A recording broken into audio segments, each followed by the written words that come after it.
வணக்கம். இது வசந்தம் டிவியின் இரவு நேர பிரதான செய்தி அறிக்கை. செய்திகளோடு இணைந்து கொள்ளும் நாம் புஷ்பநாதன் பிரசன்னா, கிறிஸ்டினா செல்வராஜ். இன்றைய விரிவான செய்திகளுக்கு செல்வதற்கு முன்னர் முதலில் தலைப்புச் செய்திகள்.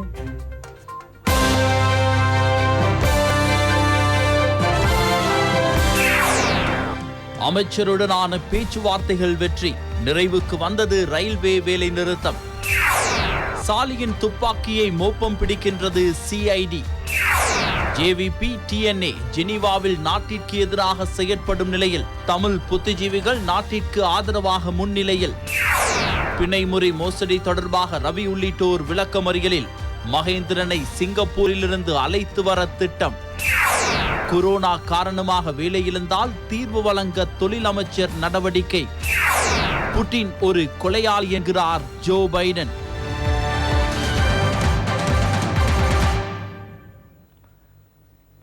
பல்வேறு கோரிக்கைகளை முன்வைத்து ரயில்வே தொழிற்சங்கம் ஆரம்பித்த பணிப்புறக்கணிப்பு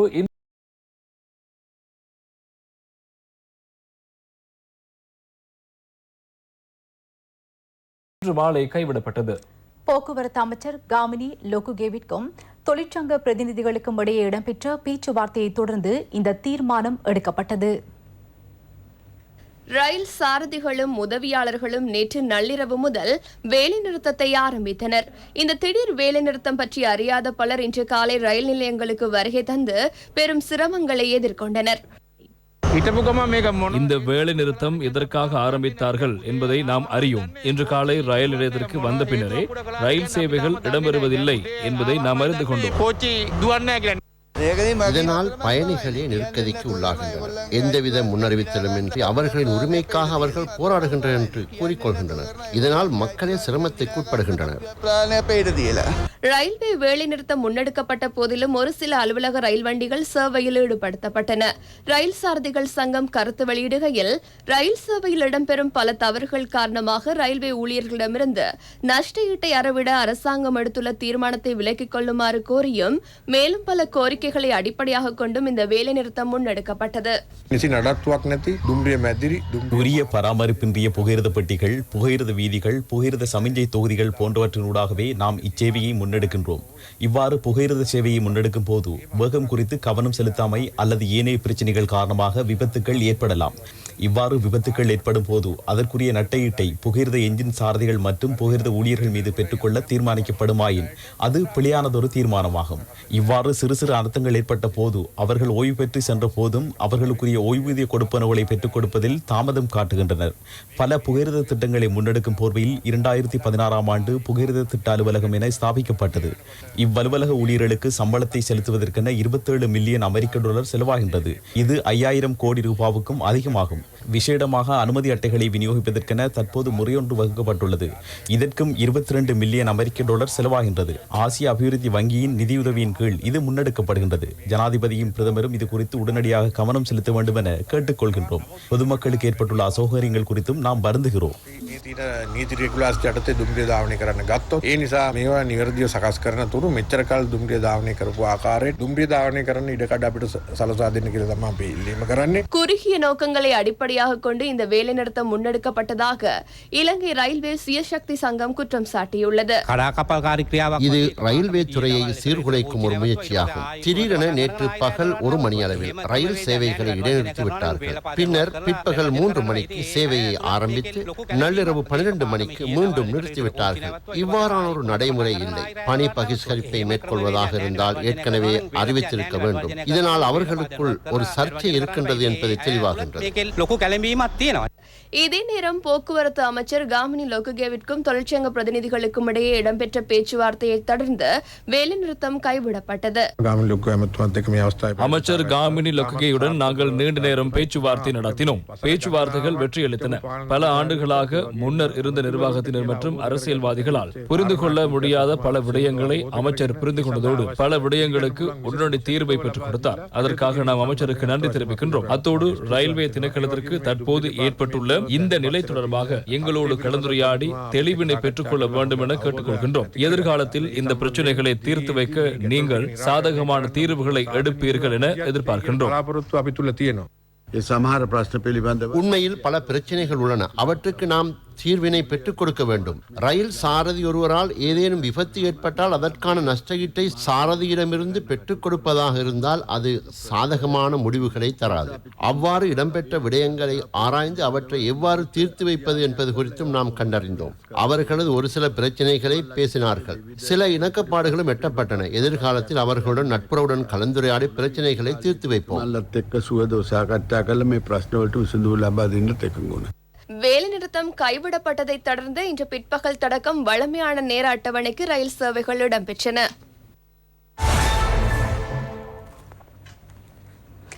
ஈஸ்டர் தாக்குதல் தொடர்பாக கைது செய்யப்பட்டு விளக்கமறியலில் வைக்கப்பட்டுள்ள அசாத் சாலியின் காரிலிருந்து கைத்துப்பாக்கி ஒன்று மீட்கப்பட்டுள்ளமை நாம் அறிந்ததே. பிரசன்னா. ஆமாம் கிருஷ்ணா, அந்த கைத்துப்பாக்கி தொடர்பாக பல்வேறு முக்கியமான தகவல்களை தற்போது போலீசார் பெற்றுக் கொண்டுள்ளனர். பயங்கரவாத தடை சட்டத்தின் கீழ் அசாத் சாலி கைது செய்யப்பட்டுள்ளார். ஈஸ்டர் தாக்குதல் மற்றும் அவரது செயற்பாடுகள் தொடர்பாக விசாரணைகள் இடம்பெறுகின்றன. இதன் அடிப்படையில் அசாத் சாலி கைது செய்யப்பட்டு நீதிமன்றத்தில் ஆஜர்படுத்தப்பட்டார். அத்துடன் அவரது மோட்டார் காரிலிருந்து கண்டெடுக்கப்பட்ட துப்பாக்கி குறித்தும் விசாரணைகள் முன்னெடுக்கப்படுகின்றன. ஈஸ்டர் தாக்குதல் மற்றும் அதற்கு பின்னர் இடம்பெற்ற சம்பவங்கள் தொடர்பாக அவர் விசாரிக்கப்படுகிறார். இதனோடு தொடர்பட்ட சாட்சியங்கள் ஊடாக தொடர்ந்தும் தடுத்து வைத்து விசாரிக்கப்படுகிறார். இதே நேரம் அசாத் சாலி கைது செய்யப்பட்டமை மற்றும் இலங்கையின் சட்டங்கள் தொடர்பாக அவர் அண்மையில் வெளியிட்ட சர்ச்சைக்குரிய கருத்துக்கள் குறித்தும் பல தரப்பினரும் கருத்து வெளியிட்டுள்ளனர். அசாத் சாலி தமது சமயத்தில் உள்ள சட்டத்தை பற்றி பேசுகிறார். அவருக்கு அதனை பேசுவதற்கான உரிமை உண்டு. அசாத் சாலிக்கு அந்த தண்டனை போதாது. இந்நாட்டில் உள்ள மக்கள் அனைவரும் சமமாக வாழ்ந்து வரும் நிலையில் அதனை சீர்குலைக்க முயற்சிக்கும் அசாத் சாலி நாடு கடத்தப்பட வேண்டும்.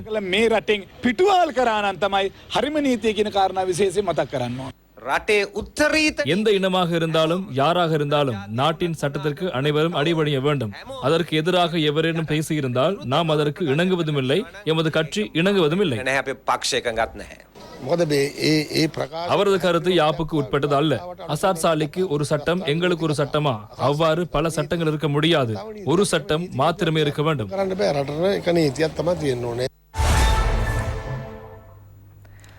ஜெனீவா மனித உரிமைகள் மாநாட்டில் வாக்கெடுப்பு நெருங்கும் நிலையில் எமது நாட்டின் மனித உரிமைகள் தொடர்பாக பல்வேறு தரப்பினரும் முதலை கண்ணீர் வடிக்கின்றனர். இதனால் இலங்கைக்கு ஆதரவாக வழங்கும் நாடுகளை தம்பக்கம் ஈர்த்துக் கொள்வதற்காக மனித உரிமைகள் தொடர்பாக ஏனையவர்களுக்கு உபதேசம் வழங்க பல நாடுகள் முயற்சித்து வருகின்றனர். ஜெனீவாவில் உள்ள எமது விசேட பிரதிநிதி ஸ்ரீமால் பத்திராஜ அங்கிருந்து தொடர்பான தகவல்களை வழங்குகிறார்.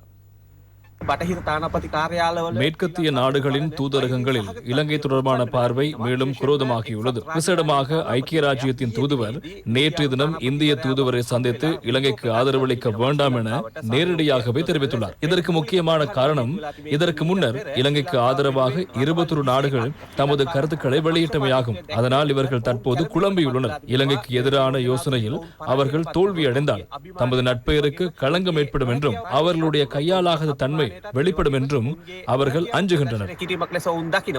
பிரான்சின் பாரிஸ் நகரில் சமகாலத்தில் 2 ஆர்ப்பாட்டங்கள் இடம்பெற்றன. எல்டிடி சார்பானவர்கள் ஒரு ஆர்ப்பாட்டத்தை ஏற்பாடு செய்திருந்தனர். இலங்கையின் மனித உரிமைகள் மீறப்படுவதாக கூறி சர்வதேச தலையீடு அவசியம் என அவர்கள் தெரிவித்தனர்.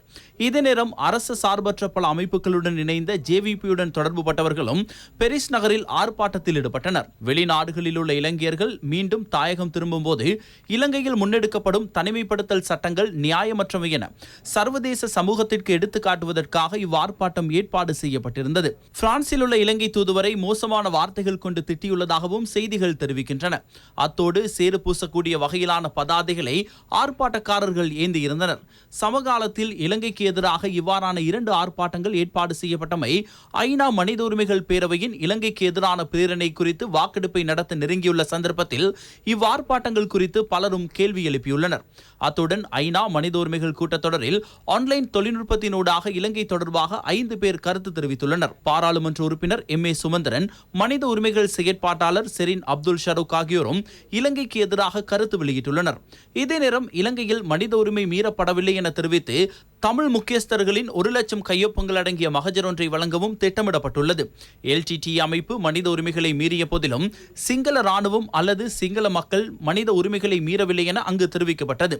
கையொப்பங்கள் பெற்றுக்கொள்ளப்பட்டதன் பின்னர் இந்த மனு ஜெனீவா மனித உரிமைகள் பேரவையில் சமர்ப்பிக்கப்பட உள்ளது. ஜெனீவாவுடன் பேசுவதன் மூலமாக எதுவும் நடக்கப் போவதில்லை. ஏனென்றால் சர்வதேசம் எப்பொழுதும் ஒரு பிரச்சனையை முடிவு கொண்டு வருவர்கள் இல்லை. ஏன்னால் சர்வதேசம் தொடர்ந்து ஒவ்வொரு பிரச்சனையும் தொடர்ந்து பிச்சைக்காரர் புண்ணை போல தொடர்ந்து வைத்துக் கொண்டிருக்கிறார்கள் ஒழிய அதில் பாதிக்கப்படுவோர் பொதுமக்கள் தான். பாதிக்கப்பட்ட பொதுமக்கள் தொடர்ந்தும் அதே இடத்தில் தான் இருப்பார்கள். அரசாங்கத்துக்கு ஒரு வேலையும் செய்யக்கூடிய வாய்ப்பை இவர்கள் முன்கொடுப்பது இல்லை. அரசாங்கத்துடன் கதைத்து மக்களுக்கு வாழ்வதற்கு தேவையான வாழ்வாதாரத்தை பெற்றுக் கொடுப்பதுதான் முக்கியம் என்பதை தருணத்தில் நாங்கள் கூட வருகின்றோம். ஜெனீவாவுக்கு மிகவும் வேண்டுகோளுடன் நான் கூறுகின்றேன், ஜெனீவா கூறுவது போல எங்கள் தமிழ் மக்களுக்கு, நானும் ஒரு தமிழ் பிரஜை, எங்கள் தமிழ் மக்களுக்கு இந்த நாட்டில் பிரச்சனை இல்லை. சிறுபான்மை மக்களுக்கு இந்த நாட்டில் சகல வசதிகளும் உரிமைகளும் கொடுக்கப்பட்டுள்ளன. இவர்களை இதை எப்படி சாதிப்பது என்று தெரியாமல் இருக்கின்றார்கள். இலங்கையில் இடம்பெற்ற மிகப்பெரிய நிதி மோசடியாக மத்திய வங்கி பிணைமுறி மோசடி கருதப்படுகின்றது. இந்த மோசடியின் அடிப்படை சூத்திரதாரியாக உள்ள மத்திய வங்கியின் முன்னாள் ஆளுநர் அர்ஜுன் மகேந்திரன் அவருக்கு பிரஜா உரிமையுள்ள சிங்கப்பூரில் வசித்து வருகின்றார். அர்ஜுன் மகேந்திரனுக்கு இலங்கைக்கு அழைத்து வர 3வது தடவையாகவும் சிங்கப்பூர் சட்டமா அதிபருக்கு விளக்கம் அளிக்கப்பட்டுள்ளதாக சட்டமா அதிபர் மேல் நீதிமன்றத்திற்கு இன்று அறிவித்தார். 2015ஆம் ஆண்டு இடம்பெற்ற பிணைமுறி ஏலத்தில் திரைசேரியின் பிணைமுறிகளை தவறாக பயன்படுத்தியதன் மூலம் அரசாங்கத்திற்கு நட்டம் ஏற்படுத்தியுள்ளதாக குற்றம் சாட்டப்பட்டுள்ள அர்ஜுன் மகேந்திரனை இலங்கைக்கு அழைத்து வர பல முயற்சிகள் மேற்கொள்ளப்பட்டுள்ளன. இதுவரை 3வது தடவையாகவும் சிங்கப்பூர் சட்டமா அதிபருக்கு விளக்கம் அளிக்கப்பட்டுள்ளதாக சட்டமா அதிபர் சார்பில் மேல் நீதிமன்றத்தில் ஆஜரான பிரதி சொலிசிட்டர் ஜெனரல் பாலித்த ரணசிங்க தெரிவித்துள்ளார். இது தொடர்பான வழக்கு 3 அடங்கிய மேல் நீதிமன்ற நீதியரசர் குழு முன்னிலையில் இன்று விசாரணைக்கு எடுத்துக் கொள்ளப்பட்டது. வழக்கின் 10வது பிரதிவாதிகளாக குறிப்பிடப்பட்டுள்ள அஜஹான் கார்த்திய புஞ்சிஹேவா என்பவர் மலேசியாவில் வசித்து வருவதாக தகவல்கள் கிடைத்துள்ளமையினால் அவருக்கான அழைப்பாணையினை அங்கிருக்கும் இலங்கை தூதரகம் ஊடாக வழங்குமாறு மேல் நீதிமன்றம் உத்தரவிட்டது. இதே நேரம் சம்பவம் தொடர்பாக சட்டத்தை முன்னெடுப்பது குறித்து பல்வேறு கருத்துக்கள் வெளியாகின. இதேவேளை கொழும்பு விளக்கமறியல் சிறைச்சாலை தனிமைப்படுத்தல் மத்திய நிலையத்தில் வைக்கப்பட்டுள்ள ரவி கருணாநாயக்க உள்ளிட்ட 8 சந்தேக நபர்களும் PCR பரிசோதனைக்கு உட்படுத்தப்பட்டுள்ளனர். சட்டத்தரணிக்கும் 2 உறவினர்களுக்கும் அவர்களை பார்வையிட அனுமதி வழங்கப்பட்டுள்ளது. ரவி கருணாநாயக்க உள்ளிட்ட 8 பேரும் கொழும்பு விளக்கமறியலில் வைக்கப்பட்டுள்ளனர். தற்போது தனிமைப்படுத்தல் மத்திய நிலையமாக இயங்கி வருகின்ற வெளிக்கட மகளிர் பிரிவில் PCR பரிசோதனைகள் மேற்கொள்ளப்படும். PCR பரிசோதனையை அடுத்து அவர்கள் தொற்றாளர்கள் என உறுதி செய்யப்படாத பட்சத்தில் இவர்கள் கொழும்பு சிறைச்சாலையில் வைக்கப்படுவர். PCR பரிசோதனைகள் பாசிட்டிவாக இருந்தால் கந்தக்காடு தனிமைப்படுத்தல் மத்திய நிலையத்திற்கு இவர்கள் அழைத்து செல்லப்படுவார்கள். இதே நேரம் சம்பவம் தொடர்பாக சட்டத்தை முன்னெடுப்பது குறித்து பல்வேறு கருத்துக்கள் வெளியாகின. எமது அரசாங்கத்தின் போது அவர்களுக்கான சட்ட நடவடிக்கையை நாம் மேற்கொண்டோம். நிதி அமைச்சரை விட அப்பால் சென்று முக்கிய சூத்திரதாரிகள் உள்ளனர். ரணில் விக்ரமசிங்க மற்றும் அவரது சகாக்கள் அந்த குழு எங்கே? ஒவ்வொருவரை நாளாந்தம் கைது செய்கின்றனர். இது ஒரு நாடகம்.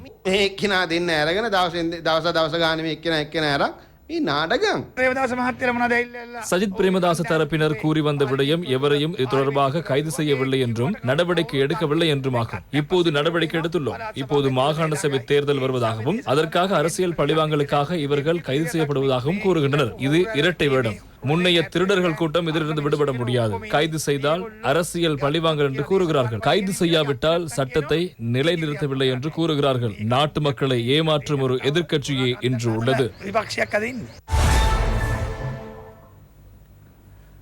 கொரோனா வைரஸ் தொற்றுக்கு மத்தியில் பண்டிகை காலத்தில் பொருட்களை கொள்வனவு செய்ய செல்வோர் தனிமைப்படுத்தல் சட்டங்களை உரிய முறையில் பின்பற்ற வேண்டும் என வலியுறுத்தப்பட்டுள்ளது.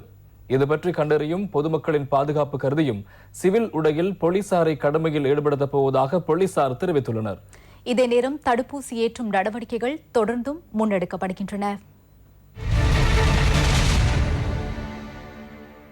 நேற்றைய தினம் வரை இலங்கையில் அடையாளம் காணப்பட்ட மொத்த கொரோனா தொற்றாளர்களின் எண்ணிக்கை 89,024 ஆகும். இதில் 85,724 பேர் பூரண குணமடைந்துள்ளனர். 2,762 பேர் மட்டுமே இதுவரை சிகிச்சை பெற்று வருகின்றனர். கொரோனா என்ற சந்தேகத்தின் பேரில் 305 பேர் கண்காணிப்பில் உள்ளனர். இலங்கையில் இதுவரை கொரோனா தொற்றுக்கு இலக்காகி மரணித்தவர்களின் எண்ணிக்கை 537 ஆகும். நேற்றைய தினம் மேலும் 338 கொரோனா தொற்றாளர்கள் அடையாளம் காணப்பட்டனர். இவர்களுள் கூடுதலானோர் கம்பா மாவட்டத்தை சேர்ந்தவர்கள். அந்த எண்ணிக்கை 41 ஆகும். மாத்தறை மாவட்டத்தில் 40 தொற்றாளர்களும் திருகோணமலை மாவட்டத்தில் 35 தொற்றாளர்களும் அடையாளம் காணப்பட்டுள்ளனர். இதே நேரம் கோவிட் 2ஆம் அலை வெற்றிகரமாக கட்டுப்படுத்தப்பட்டுள்ளதாக அரச மருத்துவ அதிகாரிகள் சங்கம் தெரிவித்துள்ளது.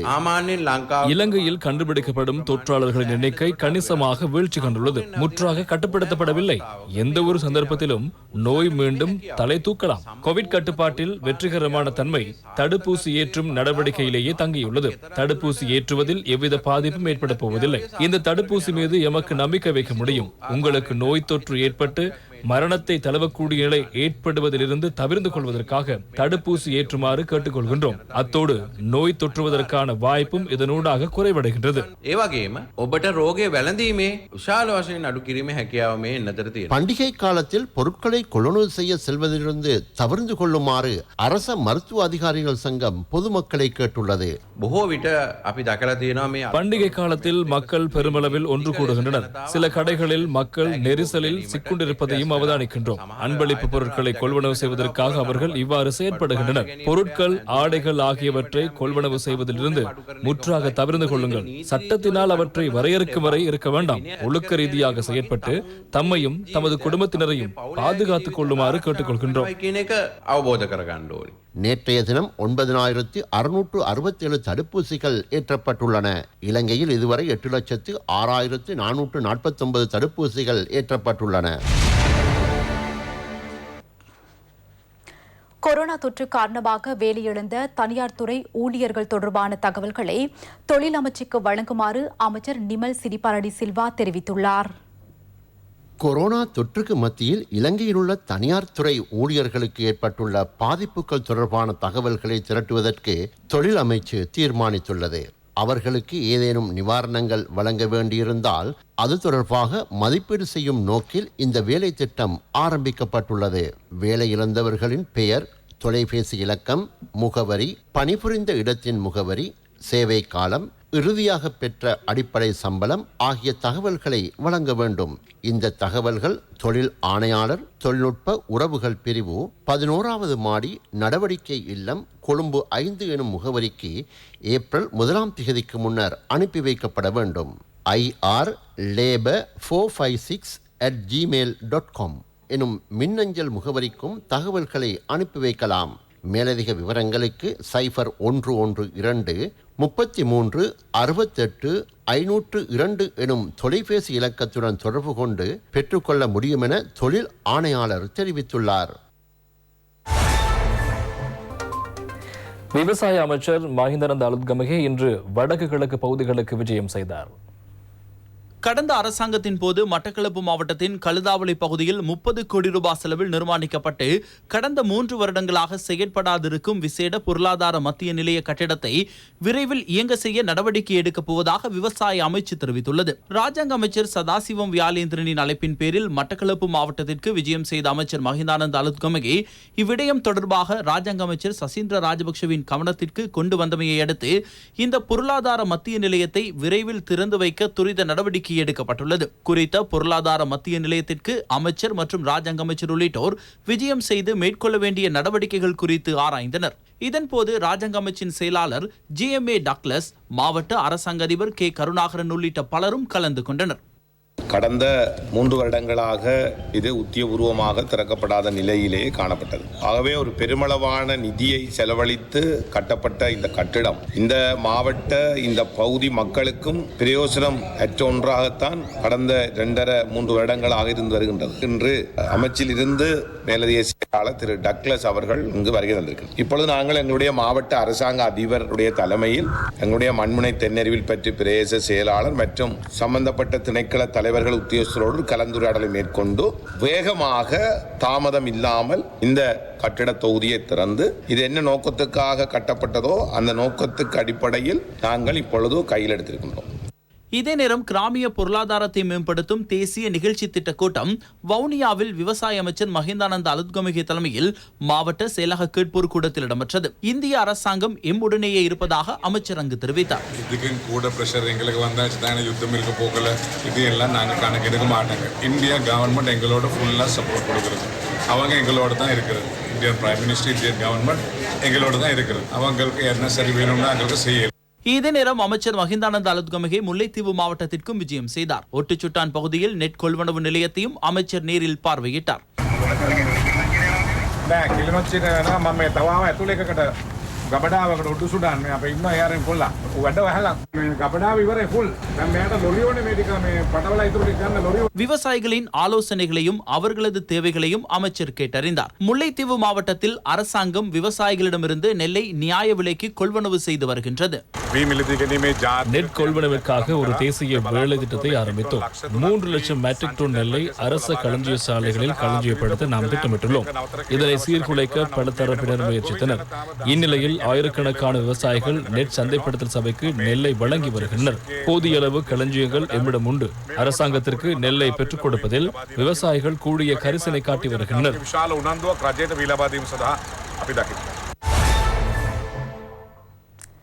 இதேவேளை யாழ் மாவட்ட செயலகத்திற்கு முன்பாக இடம்பெற்ற ஆர்ப்பாட்டம் அமைச்சர் மஹிந்தானந்த அலுத்கமகேயின் தலையீட்டினால் முடிவுக்கு கொண்டுவரப்பட்டது. கடந்த ஜனாதிபதி தேர்தலின் போது முன்னைய அரசாங்கத்தினால் நியமனம் வழங்கப்பட்டவர்களின் நியமனங்களை நிரந்தரமாக்க கோரி இவ்வார்ப்பாட்டம் ஏற்பாடு செய்யப்பட்டிருந்தது. தேர்தல் சட்டங்களுக்கு முரணாக அவர்களுக்கு சுகாதாரத்துறையில் நியமனம் வழங்கப்பட்டுள்ளது. கடந்த 10 நாட்களாக ஆர்ப்பாட்டத்தில் ஈடுபட்டவர்கள் மத்தியில் சென்ற அமைச்சர் மஹிந்தானந்த அலுத்கமகே அவர்களின் பிரச்சினைகளை கேட்டறிந்தார். பிரதிநிதிகள் மூவருக்கு ஜனாதிபதியை சந்திக்க வாய்ப்பு பெற்றுத் தருவதாக அமைச்சர் வழங்கிய வாக்குறுதியை தொடர்ந்து ஆர்ப்பாட்டம் கைவிடப்பட்டது.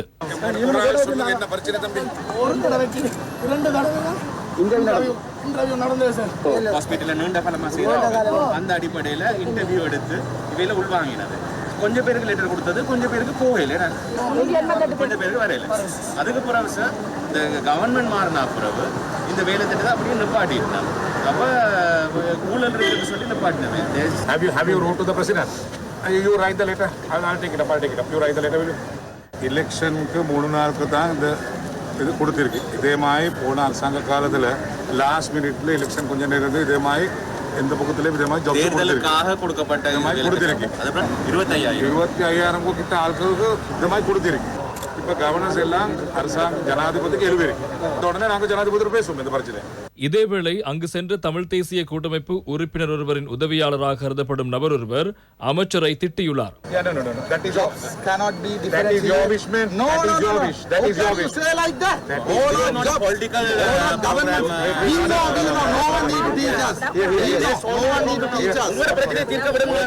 எனினும் ஆர்ப்பாட்டத்தில் கலந்து கொண்ட தமிழ் மக்கள் அமைச்சரை திட்டிய நபரை கடுமையாக விமர்சித்தனர். அவரிடம் மன்னிப்பு கோரினார்.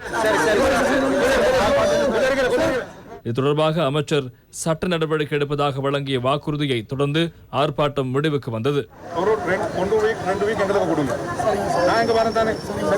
நான் பார்லிமெண்ட்ல இந்த பிரச்சனை நாங்க பேசுறேன். இப்பதான் எனக்கு இது தெரியும். சும்மா எனக்கு செய்யல. நான் ஜனாதிபதி வந்து சொல்லிட்டு தான் என்ன சரி செய்ய வேண்டும். சரியா? நீங்க பாப்படாங்க. எனக்கு அது கொடுங்க. சுமார் 800 லட்சம் ரூபாய் பெறுமதியான ஒரு தொகை கேரள கஞ்சாவுடன் 4 சந்தேக நபர்கள் அனுராதபுரம் போலீசாரால் கைது செய்யப்பட்டுள்ளனர். அத்தோடு கேரள கஞ்சா விநியோகம் தொடர்பாக பல்வேறு தகவல்கள் வெளியாகியுள்ளன.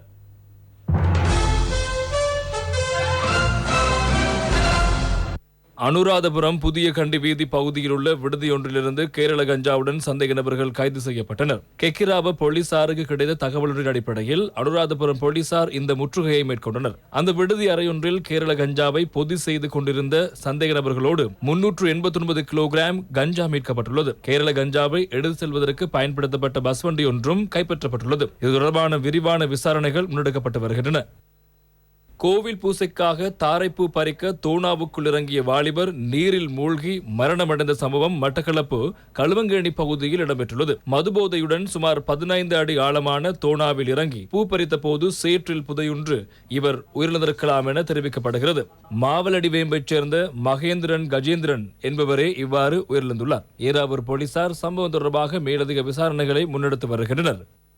மட்டக்களப்பு வெள்ளாவெளி தும்பங்கேணி சுரவணையடி ஊற்று பகுதியில் வீதியோரத்திலிருந்து ஆணொருவரின் சடலம் மீட்கப்பட்டுள்ளது. சுரவணையடி ஊற்று பகுதியைச் சேர்ந்த 61 வயதுடைய 5 பிள்ளைகளின் தந்தையான கனகரத்தினம் தில்லைநாதன் என்பவரே இவ்வாறு சடலமாக மீட்கப்பட்டுள்ளார். துவிச்சக்கர வண்டியில் சென்று கொண்டிருந்த போது வீதி அருகே வெட்டப்பட்டிருந்த கிடங்கில் தவறுதலாக வீழ்ந்து இவர் உயிரிழந்திருக்கலாம் என சந்தேகிக்கப்படுகிறது. வெள்ளாவெளி போலீசார் மேலதிக விசாரணைகளை மேற்கொண்டு வருகின்றனர். எட்டியாந்தோட்டை கந்தலூயா தோட்டத்தின் கீழ்பிரிவில் சிறிய தந்தையின் மகனுக்கும் பெரிய தந்தையின் மகனுக்கும் இடையில் ஏற்பட்ட தகராறு கொலையில் முடிவடைந்தது.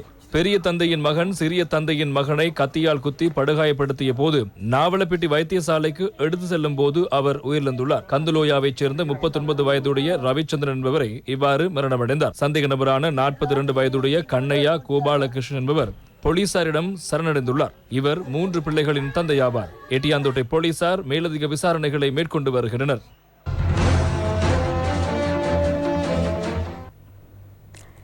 நீர்வளம், வனவளம், இயற்கை வளம் நிறைந்து காணப்படும் மலையகத்திலும் குடிநீரின்றி சிலர் அவதிப்படுவதாக எமது செய்தியாளர் தெரிவிக்கின்றார்.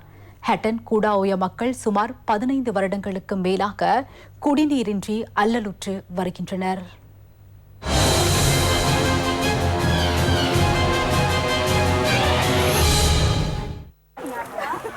ஹட்டன் போலீஸ் பிரிவுக்குட்பட்ட குடாஓயா கொளனி மக்கள் கடந்த 15 வருட காலமாக குடிநீரின்றி அவதிப்பட்டு வருவது வேதனைக்குரிய விடயமாகும். இப்பகுதியில் சுமார் 125 குடும்பங்களுக்கு வீடுகளை கட்டிக்கொள்வதற்கு நிலம் வழங்கிய போதிலும் பலர் குடிநீர் இல்லாத காரணமாக பாதி வீட்டை கட்டிய நிலையில் கைவிட்டு சென்றுள்ளனர். அதனையும் தாண்டி சிலர் வாழ்ந்து வருகின்ற போதிலும் பாடசாலைக்கு செல்லும் மாணவர்களும் தொழிலுக்கு செல்பவர்களும் பல்வேறு அசௌகரியங்களுக்கு முகம் கொடுத்து வருகின்றனர். குடிநீரை பெற்றுக்கொள்ள சுமார் 2 கிலோமீட்டர் தொலைவில் உள்ள பகுதிக்கு சென்று கஷ்டத்துக்கு மத்தியில் மக்கள் நீர் தேவையை பூர்த்தி செய்து வருகின்றனர். நாளொன்றுக்கு சுமார் 500 ரூபாய் பணம் செலுத்தி நீரை பெற்றுக் கொள்ளும் அவல நிலை இயற்கை வளம் கொண்ட மலையகத்திலும் இடம்பெறுகின்றது என்பது கவலைக்குரிய விடயமாகும். நான் இந்த இடத்துக்கு வீடு கட்டி நிலம் வாங்கினது 2009. அதுக்கு பிறகு நான் கொஞ்ச நாள் கட்டாம அங்கிட்டு கூலிக்கெல்லாம் இருந்தேன். தண்ணி இல்லாத ஒரு காரணத்தினால அப்புறம் கூலிக்கு இருந்த இடத்துங்கள்ல எங்களை சொல்லி அப்படி இப்படின்னு சொன்ன உடனே திருப்பி கட்டாயத்துல வர வேண்டி வந்துச்சு.